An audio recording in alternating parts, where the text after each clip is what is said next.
नमस्कार, बाजार आज और कल में आप सभी का स्वागत है। इस शो में हम आपको बताते हैं बाजार में आज का पूरा एक्शन, साथ ही कल के लिए क्या हो आपकी स्ट्रैटेजी। मैं हूं स्वाति रायना और आपकी कल की तैयारी कराने के लिए जुड़ चुके हैं हमारे साथ जी बिजनेस के मैनेजिंग एडिटर अनिल सिंघवी। अनिल जी, बहुत स्वागत है आपका शो में। साथ ही आज जो हमारे साथ खास मेहमान हैं उनका भी परिचय करा दें। HDFC सिक्योरिटीज के VK शर्मा सर, बहुत स्वागत है आपका शो में। साथ ही पूरी रिसर्च टीम है हमारे साथ। कुशल से हम जानेंगे कैसा रहा बाजार का हाल। भारतीय बाजारों पर CLSA के अपग्रेड की डिटेल हमें देंगी सृष्टि। कच्चे तेल में तेजी की वजह हमें बताएंगे देवांशी आशर और इंडियन ओवरसीज बैंक में तेजी का कारण हम जानेंगे पूजा त्रिपाठी से। आगे बढ़ेंगे और सबसे पहले जान लेते हैं बाजार में आज कैसा कारोबार रहा। तो पिछले दिनों जो हमने रिकॉर्ड तेजी बाजार में देखी, वहां पर आज के कारोबार में रिकॉर्ड ऊंचाई पर खुलने के बाद बाजार में मुनाफा वसूली हावी हुई, जिसके चलते बाजार दिन के निचले स्तर पर बंद हुआ। बाजार में 2 दिन की तेजी पर ब्रेक लग गया और सेंसेक्स 695 पॉइंट गिरकर 43,828 पर बंद हुआ।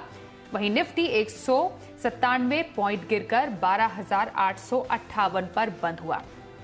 ये तो बाजार का कारोबार रहा। आज FIIs और DIIs का डेटा क्या कहता है उस पर भी एक नजर डाल लेते हैं। FIIs यानी विदेशी संस्थागत निवेशकों ने कैश मार्केट में लगभग 24 करोड़ रुपए की खरीदारी की है। वहीं DIIs यानी घरेलू संस्थागत निवेशकों ने करीब 1,840 करोड़ रुपए की बिकवाली की है।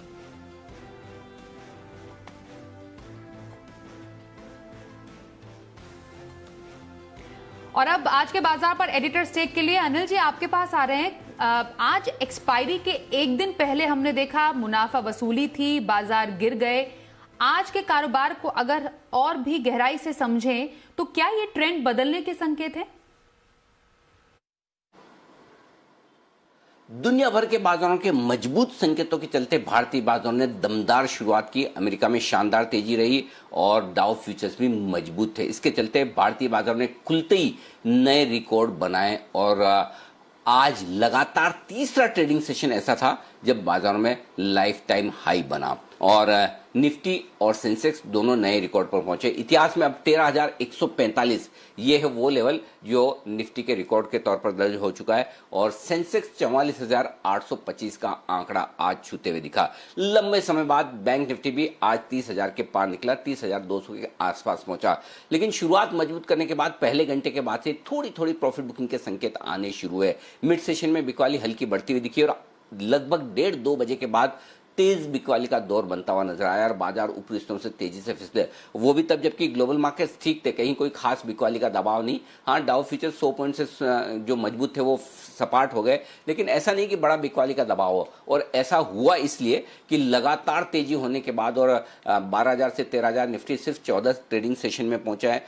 12,000 से 13,000 निफ्टी जो सिर्फ 14 ट्रेडिंग सेशन में पहुंचा है और उसके बाद जाहिर सी बात है मंथली एक्सपायरी के ठीक पहले थोड़ी प्रॉफिट बुकिंग ऊपरी स्तरों से आती हुई दिखी। तो आज की गिरावट प्योरली प्रॉफिट बुकिंग के नाम रही, लेकिन लाइफ टाइम हाई बनाने के बाद तो जो ओवरबॉट मार्केट थे, पुट कॉल रेशियो 1.78 के आसपास था, वहां से हल्की प्रॉफिट बुकिंग आती दिखी। बाजार दिन के निचले स्तरों पर बंद हुए। निफ्टी और सेंसेक्स दोनों अपने बैंक निफ्टी और सेंसेक्स अपने ऊपरी स्तरों से 1000 पॉइंट कमजोर होते हुए दिखे इंट्राडे में और निफ्टी अपने ऊपरी स्तरों से लगभग 300 अंक फिसलकर बंद हुआ। लेकिन ओवरऑल ट्रेंड अभी भी पॉजिटिव है। कहीं कोई ऐसे लेवल्स नहीं जहां बहुत चिंता की बात है, लेकिन एक्सपायरी के पहले थोड़ा उतार चढ़ाव आना लाजमी था। एक तरफा तेजी के बाद वही बाजार में होता हुआ दिखाए। आज बिकवाली हुई, चौतरफा हुई है। हाँ, चुनिंदा स्टॉक्स जरूर मजबूत थे, खासतौर से ऑयल एंड गैस स्पेस से कच्चे तेल की बड़ी तेजी की वजह से, लेकिन बाकी ब्रॉडर मार्केट में ऊपरी स्तरों से अच्छी प्रॉफिट बुकिंग आती दिखी, जो कि बाजार की सेहत के लिए अच्छी भी है। बड़ी तेजी के बाद थोड़ा बाजार हल्के हो जाए, थोड़ा रुके, संभले और फिर से चले। जी अनिल जी, अब एक्सपायरी के दिन क्या स्ट्रैटेजी रखें ये भी आपसे समझेंगे, थोड़ी देर के बाद आपके पास आते हैं। उससे पहले आज सेक्टर स्पेसिफिक एक्शन सबसे ज्यादा कहां देखने को मिला है, सीधे रुक करते हैं हमारे सहयोगी कुशल गुप्ता का। कुशल, जरा बताएं आज खबरों के चलते कहां पर सबसे ज्यादा एक्शन था? जी, तो मंथली एक्सपायरी के ठीक एक दिन पहले आज बाजार में हमें रिकॉर्ड मुनाफा वसूली देखने को मिली और कहीं ना कहीं जो चौतरफा बिकवाली का ट्रेंड था वो साफ तौर पर नजर आया। यहां पर अगर आप देखें तो निफ्टी में गिरने वाले शेयरों की सूची में आइशर मोटर्स टॉप लूजर निकल कर आया, जिससे आपकी तेजी इसमें बनी थी। साथ ही Axis Bank, Kotak Mahindra Bank जैसे शेयरों में भी आज प्रॉफिट बुकिंग का जो माहौल था वो हावी था। वहीं निफ्टी में चढ़ने वाले शेयरों की सूची देखेंगे तो क्रूड में जिससे आपकी तेजी लगातार बनती हुई नजर आ रही है, उस वजह से ओएनजीसी कल भी चढ़ा था और आज भी 6 से 8% की तेजी यहां पर थी। साथ ही गेल, एसबीआई लाइफ जैसे शेयरों में भी अच्छी तेजी देखने को मिली। रियल्टी स्पेस लगातार गिरावट दिखा रहा है। सनटेक रियल्टी आप देखिए 10% की गिरावट करीबन यहां पर देखने को मिली इंट्राडे में। साथ ही डीएलएफ, गोदरेज प्रॉपर्टीज जैसे शेयरों पर भी दबाव साफ तौर पर बनता हुआ नजर आया। फार्मा में प्रॉफिट बुकिंग दिखी जिसमें बायोकॉन टॉप लूजर निकल कर आया। साथ ही औरोबिंदो फार्मा, ग्लेनमार्क फार्मा में भी 3 से 4% का इंट्राडे गिरावट रही। ऑटो स्पेस की बात करें तो आइशर मोटर्स तो टॉप लूजर था ही, साथ ही हीरो मोटोकॉर्प, अशोक लेलैंड जैसे शेयरों में भी 1.5 से 2.5% का फॉल आज के सत्र में भी दर्ज होता हुआ नजर आया। आईटी स्पेस में भी मुनाफा वसूली थी, तो फार्मा के साथ साथ आईटी जो टॉप गेनिंग इंडेक्स थे पिछले कुछ हफ्तों में, वहां पर अब प्रॉफिट बुकिंग साफ तौर पर नजर आ रही है। पीएसयू बैंक्स लेकिन आज निकल कर आए जो प्रॉफिट में थे। और यहां पर आप देखिए सबसे बढ़िया तेजी आईओबी में, जो हमने एक्सक्लूसिव खबर आपको बताई थी कि कहीं ना कहीं अब जून 2021 तक ये पीसीए से बाहर होता हुआ नजर आएगा। आप देखिए 11%, 12% का इंट्राडे आपको यहां पर था। साथ ही Bank of Baroda, Canara Bank भी होल्ड आउट करते हुए नजर आए। ऑयल एंड गैस स्पेस से ओएनजीसी तो तेजी में था ही, साथ ही ऑयल इंडिया, गेल जैसे शेयरों में भी बढ़िया तेजी बनती हुई दिखी। और अंत में जी के हिट कॉल्स में snowman logistics complete out performer निकल कर आया, जो सेठी साहब ने आपको रेकमेंड किया था। ऑलमोस्ट 10% के उछाल के साथ ये बंद होता हुआ नजर आया। जी शुक्रिया कुशल। बाजार पर सेक्टर स्पेसिफिक एक्शन हम सबको बताने के लिए अब आज के खास मेहमान हम शर्मा जी का रुख करते हैं। शर्मा सर, आज के बाजार में जब हमने मुनाफा वसूली देखी है, ये ट्रेंड क्या संकेत देते हैं बाजार की चाल को लेकर? कल मंथली एक्सपायरी भी है, तो उससे पहले क्या कहेंगे बाजार में करने के लिए आप? दूसरा सवाल आपसे यही होगा, कल के लिए कोई पिक इंट्राडे का जो आप सजेस्ट करेंगे, और हफ्ते भर की खरीदारी कहां पर करने की आप सलाह देंगे आज? जी नमस्ते स्वाति जी और आपके सभी दर्शकों को। ये जो आज जिस प्रकार से मार्केट गिरा है, अगर ये एक मार्केट का टॉप अगर बनता हो तो कुछ इसी तरह से बनता है। तो आज एक नया हाई बनाया और कल के लो जो निफ्टी का या सेंसेक्स का था या बैंक निफ्टी था, उसके नीचे क्लोज हुआ है। तो ये एक एनगल्फिंग पैटर्न है, तकनीकी भाषा में ये एक खराब क्लोज है। लेकिन अभी कुछ ऐसा नहीं है। अभी अगर ये होता तो ऐसा बताता हूँ, बाकी कोई खास चिंता की बात नहीं है। अगर इसका फॉलोअप होता है तो आप चिंता करने की आवश्यकता है। फिलहाल अगर हम एक दिन के लिए ट्रेड ढूंढने की कोशिश करें तो हमने पाया कि जैसे आपने जिक्र किया कि पीएसयू बैंक थोड़ा तेजी में थे, उसी प्रकार के जो अन्य पीएसयू जो संस्थाएं हैं जैसे भारत डायनेमिक्स, तो वो ऊपर थी और आज वो 322 रुपए पे क्लोज हुआ ये स्टॉक। तो यहाँ पे मैं सलाह देता हूँ कि जिनको कल के लिए ट्रेड करना हो वो इसको 322 रुपए के आसपास ले सकते हैं। 315 का टाइट स्टॉप लॉस रखें और टारगेट रहेगा 335 रुपए का। अगर किसी को सप्ताह भर या 5-6 दिन के हिसाब से पोजिशनल ट्रेड लेनी हो तो आप एस्ट्रल पॉली का ट्रेड कर सकते हैं। 1452 रुपए पे ये स्टॉक क्लोज हुआ और 1400 रुपए का इसमें स्टॉप लॉस रखें। स्टॉप लॉस थोड़ा दूर है और 1525 आपका इसमें टारगेट रहेगा। ध्यान रखना चाहिए कि इंट्राडे एज वेल एज जो पोजिशनल ट्रेड है, एक बार जब स्टॉक आपके परचेज, आपका जो प्राइस है वो उससे ऊपर, जो एक्विजिशन प्राइस से 1 या 2% ऊपर निकल जाए, तो आप अपने अपने स्टॉप लॉस को बढ़ा दें और उसको एक्विजिशन कॉस्ट बना दें, जिससे कि आपको किसी भी हालत में ट्रेडिंग प्रॉफिट में कभी भी लॉस नहीं होना चाहिए। ये पहली राय है। और इसको अगर हफ्ते भर के लिए भी लिया हो लेकिन आपको रिटर्न एक दिन में 3% भी मिलता हो, निकल जाइए, क्योंकि रोजाना 10-10 एनालिस्ट बैठते हैं जी पे, आपको 30 या 50 कॉल्स मिलती हैं, तो किसी प्रकार से कोई चिंता की बात नहीं है। लेकिन एक स्टॉक जो प्रॉफिट में आ गया है ट्रेड, उसमें लॉस होना बिल्कुल एक्सेप्टेबल नहीं है। जी वीके शर्मा सर, एक दिन की खरीदारी भारत डायनेमिक्स में करने की सलाह और उसके अलावा एस्ट्रॉल में करने की सलाह दे आज के एक्सपर्ट वीके शर्मा। आगे बढ़ते हैं और अगली खबर का रुख कर लेते हैं। ब्रोकरेज सीएलएसए ने भारतीय बाजारों पर बड़ा अपग्रेड दिया है और कुछ शेयरों में अपग्रेड तो कुछ को डाउनग्रेड भी किया है। ये जो पूरी खबर है, इस पर जानकारी के लिए सीधे हमारी सहयोगी सृष्टि का हम रुख करते हैं। सृष्टि, जरा बताएं क्या है बड़ा अपग्रेड? भारतीय बाजारों में जैसे कि लगातार हम एफआईआई की बाइंग देख रहे हैं, उसी के बाद फॉरेन ब्रोकरेज हाउस सीएलएसए का भी भारतीय बाजारों पर एक बड़ा अपग्रेड आया है।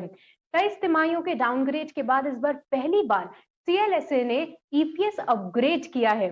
दूसरी तिमाही के नतीजों के विश्लेषण के बाद उनका कहना है कि इस बार भारतीय बाजार की जो कंपनियां हैं उसमें जबरदस्त प्रदर्शन देखने को मिला है और उन्होंने करीब 34% शेयरों में अपग्रेड किया है और केवल 17% शेयरों में डाउनग्रेड किया है। ये उन शेयर्स की बात हो रही है जो कि उनकी रिसर्च लिस्ट में शामिल है। साथ ही उनका कहना है कि तिमाही नतीजों के बाद कुछ सेक्टर्स में आउट परफॉर्मेंस देखने को मिली है, जिसमें कि IT, pharma, cement, bank, power और इंफ्रा से जुड़ी कंपनियां शामिल हैं और साथ ही रियलिटी, टेलीकॉम और ऑटो सेक्टर के भी जो नतीजे रहे हैं वो बेहद शानदार देखने को मिले हैं। ये तो बात थी सीएलएसए की। केवल वो ही नहीं, डोमेस्टिक ब्रोकरेज हाउस जो है उनका भी भरोसा भारतीय बाजारों पर कायम है।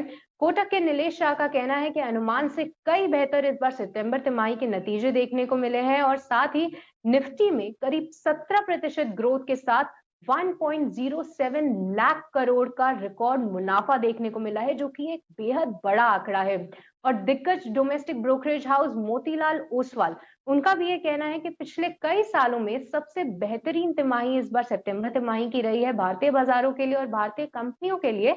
और सितंबर तिमाही में जो उनकी रिसर्च लिस्ट में कंपनियां शामिल हैं उसमें 4:1 के रेशियो में उन्होंने अपग्रेड इज टू डाउनग्रेड करा है। यानी अगर 4 कंपनियां उन्होंने अपग्रेड की हैं तो केवल एक कंपनी उसके सामने उन्होंने डाउनग्रेड की है। तो इससे आप अंदाजा लगा सकते हैं कि भारतीय बाजारों पर फॉरेन और डोमेस्टिक दोनों ब्रोकरेज हाउसेस का कितना भरोसा कायम है। जी शुक्रिया सृष्टि, इस पूरी खबर पर बहुत डिटेल में जानकारी देने के लिए आपका। आगे बढ़ते हैं। कच्चे तेल में खास तौर पर हमने देखा जोरदार तेजी है और दाम करीब 9 महीने की ऊंचाई पर है। वजह क्या है इसकी जानते हैं हमारी सहयोगी देवांशी आशर से। देवांशी जरा बताएं कच्चे तेल में तेजी की वजह। जी बिल्कुल, आप देखिए कच्चे तेल में लगातार कई दिनों से उछाल आता हुआ दिख रहा है और आप देखिए कच्चा तेल अब 9 महीने की ऊंचाई पर कारोबार करता हुआ दिख रहा है। कच्चे तेल में लगभग 29% तक की बढ़त आती हुई दिख रही है। अगर आप डॉलर टर्म में देखें तो करीब $11 तक की बढ़त हमने कच्चे तेल में देखी है।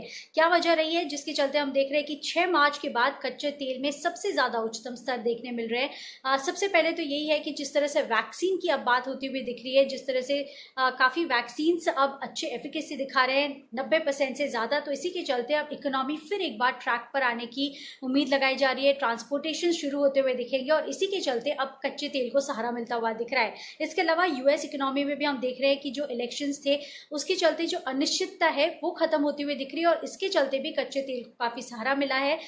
ओपेक और साथ ही जो ऑयल प्रोड्यूसिंग कंट्रीज हैं उनकी बैठक होने वाली है और यहाँ पे कच्चे तेल का जो उत्पादन है उसमें बढ़ोतरी होती हुई नहीं दिखेगी, यही अनुमान लगाया जा रहा है। तो ये एक फंडामेंटल है जिसके चलते हम देख रहे हैं जो ओवरऑल प्राइसेस हैं इनको लगातार कई दिनों से सपोर्ट मिलता हुआ दिख रहा है। और आखिर में आप ये भी देखिए जो यूएस की इन्वेंट्री है उसमें लगातार गिरावट आती हुई दिख रही है, जिसके चलते भी जो प्राइसेस हैं इनको सहारा मिलता हुआ दिख रहा है। तो कुल मिलाकर अगर आप देखें तो कच्चा तेल अब 9 महीने की ऊंचाई पर ट्रेड करता हुआ दिख रहा है। $11 तक की बढ़त देखने मिली है। अब इन सब की वजह से हम देख रहे हैं कि जो 2 कंपनीज हैं ओएनजीसी और गेल, इन दोनों को काफी अच्छा सहारा मिलता हुआ दिख रहा है और इसी के चलते ये दोनों स्टॉक आज फोकस में थे। करीब 4% से लेकर 5.5% तक की बढ़त इन दोनों स्टॉक्स में आती हुई दिखी है। फंडामेंटल वाइज अगर आप देखें तो कच्चे तेल में अगर $1 तक की बढ़त आती है तो ओएनजीसी का जो ईपीएस है उसमें 60 पैसे से लेकर 75 पैसे तक की बढ़त का अनुमान लगाया जाता है और इसी के चलते हम देख रहे थे कि आज स्टॉक में उछाल देखने मिला था। वहीं अगर आप गेल की भी बात करें तो ओवरऑल जब कच्चा तेल बढ़ता है तो गैस कंपनीज को भी फायदा होता हुआ दिखता है। ओवरऑल ये जो पूरा सेक्टर है उसमें आज काफी अच्छा सहारा मिलता हुआ दिखा था और इसी के चलते ओएनजीसी और गेल ये दोनों स्टॉक में करीब 4.5% से लेके 5% तक का उछाल देखने मिला था। शुक्रिया देवांशी इस पूरी खबर पर डिटेल्स देने के लिए। शर्मा जी आपसे क्विक रिएक्शन चाहेंगे इस जोरदार तेजी का क्रूड में जो शेयर पर है, क्या इंपैक्ट आप देखते हैं और क्या करना चाहिए निवेशकों को? मेरे ख्याल से ये जो इंक्रीज प्रोडक्शन करने की बात है, जो वो अगर करते हैं तो ये खराब रहेगा क्रूड के लिए। तो ये एक ऐसा व्यू है कि अगर ओपेक डिसाइड करता है कि हम प्रोडक्शन बढ़ाएंगे तो ये क्रूड के लिए नेगेटिव रहेगा। अब ये देखने की बात है, ये तो अभी कोई इम्पोर्टेंट नहीं है, बट ये 1 जनवरी को क्या एक्चुअली में करते हैं वो ज़्यादा इम्पोर्टेंट रहेगा। तो फिलहाल क्रूड का बढ़ना हमारी इकोनॉमी के लिए खराब है, और वैसे क्रूड बहुत लंबा ऊपर नहीं जा सकता, भले इकोनॉमी कितनी भी ओपन होने के बाद कितनी भी आगे बढ़े उसके ऊपर। तो जब ये प्रोडक्शन आएगा बढ़ाएंगे तो उससे दाम ज़्यादा नहीं बढ़ेंगे, ऐसा मेरा मानना है। जी शर्मा सर, आगे बढ़ते हैं अगली खबर की ओर। जी बिजनेस के एक्सक्लूसिव खबर के इंपैक्ट की हम बात करते हैं। इंडियन ओवरसीज बैंक में आज हमने 10% तक की तेजी देखी। पूरी खबर और डिटेल में समझते हैं पूजा त्रिपाठी से। पूजा, जरा बताएं। जी, आज आईओबी का जो स्टॉक था वो फोकस में था और वहां पर करीब 11 से 12% की तेजी देखने को मिली, क्योंकि खबर ये निकल कर आ रही है कि बैंक पीसीए श्रेणी से बाहर हो सकता है। और एक महीने में अगर हम शेयर का परफॉर्मेंस भी देखेंगे, जब से नतीजे आए हैं तब से लेकर अब तक 25% तक की तेजी इंडियन ओवरसीज बैंक के शेयर में देखने को मिल चुकी है। माना जा रहा है 2 जून 2021 तक ये पीसीए से बाहर हो जाएगा, क्योंकि एक बड़ी रिकवरी देखने की उम्मीद है। करीब 18,000 करोड़ की एनसीआईटी के कई अकाउंट्स रेजोल्यूशन प्रोसेस में है, इसके थ्रू इनको ये रकम मिलेगी और रिकवरी के जरिए जो बड़ी पूंजी बैंक जुटाएगी उसके जरिए हालात और भी सुधरेंगे। तो इस वजह से माना जा रहा है कि बैंक की जो पीसीए श्रेणी में थी अब वो बाहर हो सकती है, और जो आने की शर्तें हैं वो तमाम शर्तें आईओबी पूरा भी कर चुकी है। अगर CET1 रेशियो देखेंगे तो आरबीआई के नियम के मुताबिक 6.75% या उससे ऊपर रहना चाहिए। आईओबी बैंक की स्थिति इस वक्त यह है कि 8.36% पे पहुंच चुका है CET1 रेशियो। नेट एनपीए 6% या उससे कम होना चाहिए। आरबीआई के नियम के मुताबिक आईओबी का इस वक्त 4.3% है, और इसी तरह आरओए और कैपिटल एजुकेसी रेशियो में भी सुधार देखने को मिला है। तो आरबीआई की जो भी शर्तें थी पीसीए से बाहर होने की, वो तमाम शर्तें लगभग बैंक पूरा कर चुके हैं। इसलिए माना जा रहा है कि जल्दी ये बाहर होगी। एक बार रिकवरी प्रोसेस के जरिए इनको रकम भी मिल जाती है तो जून 2021 तक पूरे चांसेस बन रहे हैं कि आईओबी इस श्रेणी से बाहर हो जाएगा। शुक्रिया पूजा इस पूरी खबर पर और डिटेल्स देने के लिए आपका। आइए अब देखते हैं शो का खास सेगमेंट शर्मा जी के ऑप्शन।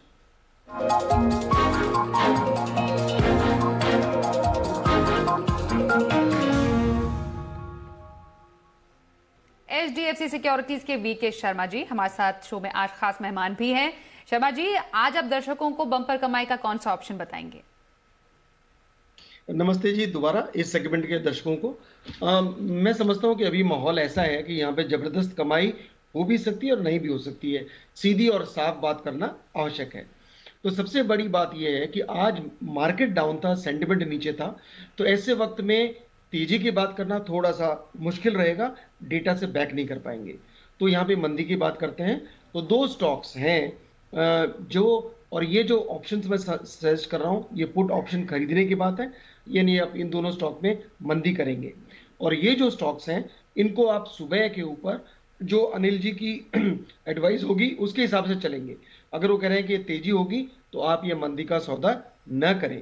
तो इस पे जो मोहर है सुबह अनिल जी से लगवानी आवश्यक है।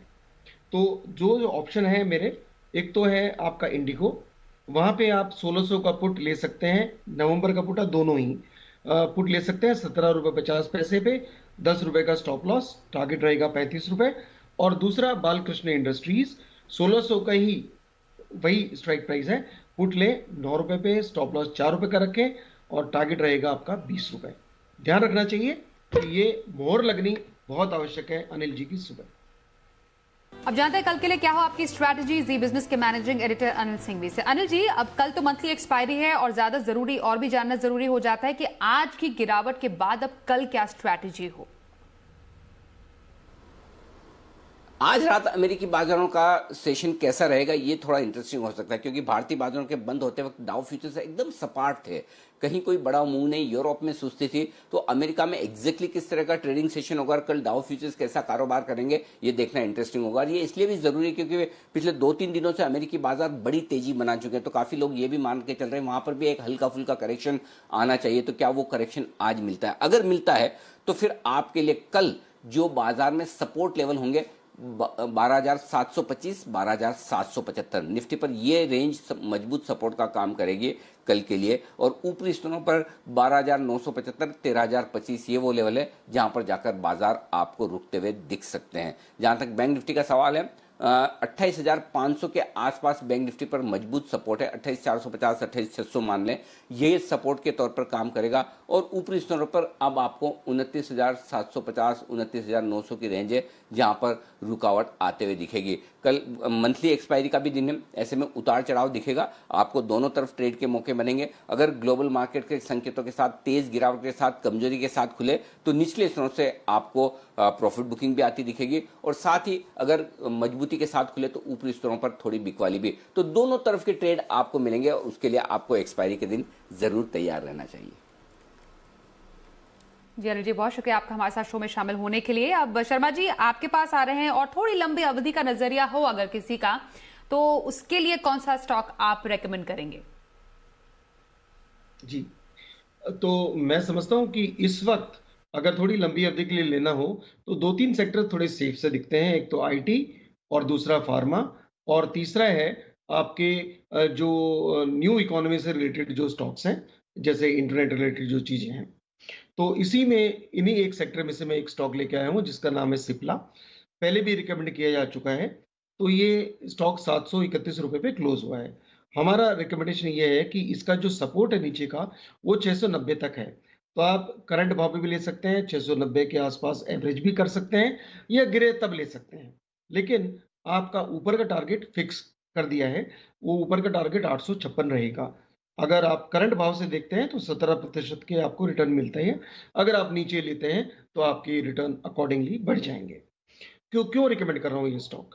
ये ऐसी कंपनी है जो थोड़ा बहुत 6% जैसा ईपीआई में है, और बाकी फॉर्मुलेशन बिजनेस में है। और फॉर्मुलेशन बिजनेस इसका इंडिया का और बाहर का दोनों बड़े हैं। तो अमेरिका और यूरोप और अफ्रीका यहाँ पे एक्सपोर्ट करता है। डोमेस्टिक मार्केट में भी ये, खासकर अगर हम वो दवाइयाँ देखें जो श्वास से रिलेटेड होती हैं, तो उसके अंदर ये लीडर है यहाँ पे। और ग्लोबली देखा जाए तो उसके अंदर ये सेकंड आता है। तो ये स्टॉक आप आराम से ले सकते हैं। और हमारा मानना है कि करीब इसके जो, अगर हम सालाना ग्रोथ देखें इसकी अगले आने वाले 2 साल के अंदर, तो इनके जो नेट प्रॉफिट के अंदर साल दर साल, अगर हम 3 साल भी देखें, साल दर साल 30% जैसे आपकी नेट प्रॉफिट बढ़ने की संभावनाएं हैं। तो जो रिटर्न है आपको शायद इससे ज्यादा भी मिल सकता है। लंबी अवधि का नजरिया सिप्ला में रखने की सलाह हमारे आज के एक्सपर्ट वीके शर्मा जी की। चलिए अब जानते हैं कि ऑप्शन की किस रणनीति से कल आपको मिलेंगे कमाई के मौके।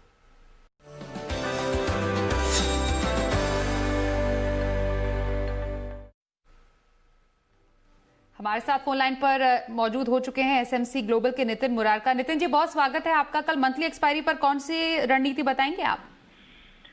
देखिए, कल मंथली एक्सपायरी और लग रहा है कि 12,800 से 12,900 के बीच में एक्सपायरी होनी चाहिए। और जैसा एसजीएक्स इंडिकेट कर रही है, थोड़ा बाउंस इंडिकेट हो रहा है, बट अगर ऊपर खुले तभी हमें पुट लेनी चाहिए। और स्ट्रेटेजी ये होगी कि हमें 12,850 की पुट ऑप्शन लेनी है। अगर नीचे खुले तो नहीं लेनी है। अगर ये मुझे 30-35 रुपए के आसपास मिलेगी तो बेस्ट बाइंग प्राइस होगा। 15 रुपए का स्टॉप लॉस होगा, और 60 से 65 रुपए का टारगेट होगा। यानी कि थोड़ी सस्ती मिले आज की क्लोजिंग से तो लेनी है। और स्टॉक्स में अगर ट्रेड करना है तो जुबिलेंट फूड मुझे लग रहा है गिरना चाहिए, जो करीब 2400, 26, 27 ऐसे क्लोज हुआ है। नीचे गिर के ये 2380, 70 ऐसे आ सकता है। इसको बेच सकते हैं। स्टॉप लॉस 2450 का रखना चाहिए।